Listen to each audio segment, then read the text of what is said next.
বেগম খালেদা ছিলেন 18-20 কোটি মানুষের মা। উনি চলে যাওয়া মানে উনি যাক, এখন আর কি বলবো, আল্লাহ ওনাকে বেহেশত নসিব করুক। আসসালামু আলাইকুম। ওয়ালাইকুম সালাম রহমতুল্লাহ বারকাতুহ। কেমন আছেন ভাইয়া? আলহামদুলিল্লাহ, আপনি কেমন আছেন? আলহামদুলিল্লাহ। ভাইয়া, আমাদের যতটুকু জানি যে ঢাকা ৭ আসনে আপনি একজন প্রার্থী ছিলেন এবং আজকে মনোনয়ন যাচাই বাছাইয়ের একটা প্রক্রিয়ায় আপনাদের মনোনয়নগুলি বাতিল করা হয়েছে, সে বিষয়টা আমরা একটু জানতে চাই। আমি ঢাকা ৭-এর সাবেক ৮ এটার একজন প্রার্থী ছিলাম। সত্যি, কারণ এটা প্রার্থী হওয়ার বিভিন্ন কারণ আছে। প্রথম কারণ হচ্ছে এই সিটটা ছিল আমার বড় ভাই শহীদ নাসিরউদ্দিন আহমেদ পিন্টুর। ওই সুবাদেই আমি নমিনেশনটা চেয়েছিলাম। যাক, দল আমার থেকে যোগ্য কাউকে মনে করেছেন, ওনাকে দিয়েছেন। আর আমরা আসলে সত্যি কথা বলতে ভাবিনি কখনো যে এই সিটটা আমাদের বাইরে কাউকে দিবে। আমাদের এনিওয়ে, এখন দল যাকে ভালো মনে করেছেন তাকে দিয়েছেন।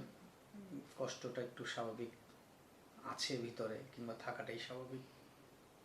তার মধ্যে আবার আজকে আমি স্বতন্ত্র থেকে জমা দিয়েছিলাম। স্বতন্ত্র থেকে জমা দেওয়া মানে তো এই না যে আমি স্বতন্ত্র থেকে ইলেকশন করতেছি। এটা অনেক সময় অনেক যাই হোক, এই নমিনেশনটা বাদ করে দিল।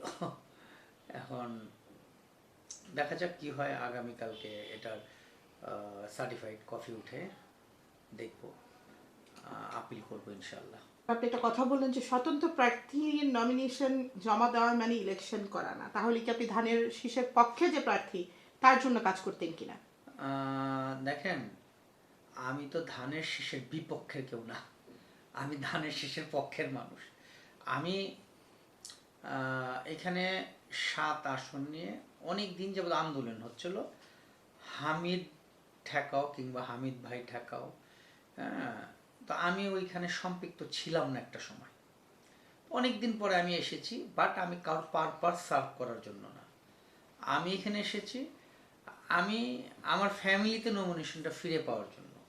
হ্যাঁ, ওর পরে কি হয় না হয়, কে পায় সেটা অন্য ব্যাপার। আর এখন যদি আমি পাই নাই, কিংবা ধানের শীষের একজন প্রার্থী আছে, তো অবশ্যই আমি ধানের শীষের বিপক্ষের কোনো ক্যান্ডিডেট হয়ে কাজ করব না।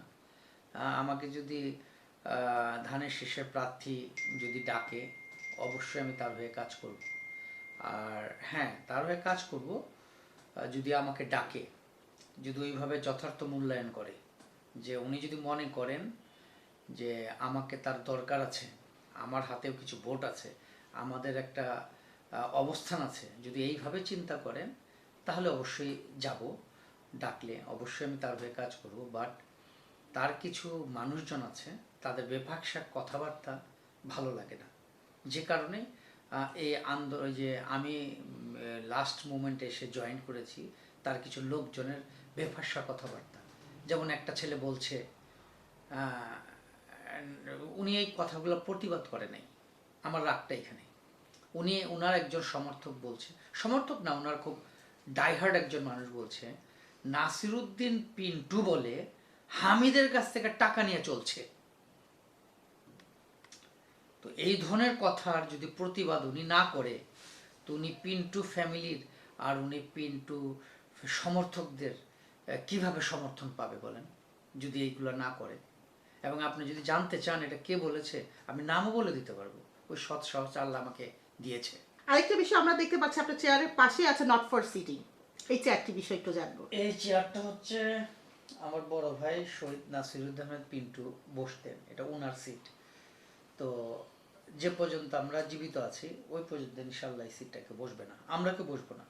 কারণ ওনারা যদি, ওনার ওয়াইফ, ওনার ছেলে সন্তানরা যদি এসে বসতে চায়, কেউ, ব্যাপারটা আলাদা, আমরা এই ব্যাপারে বাধা দিব না। কিন্তু আমরা দুই ভাই, আমরা বোন, আমরা কেউ বসবো না। এটা তার জন্য তো আসলে কিছু করতে পারি নাই, তার সৌজন্য এই সম্মানের থেটে রাখা। কারণ দেখেন, উনি যখন মারা যায় কিংবা উনি যখন জেলে, আমিও কিন্তু দেশে থাকতে পারি নাই, আমি বিদেশে ছিলাম।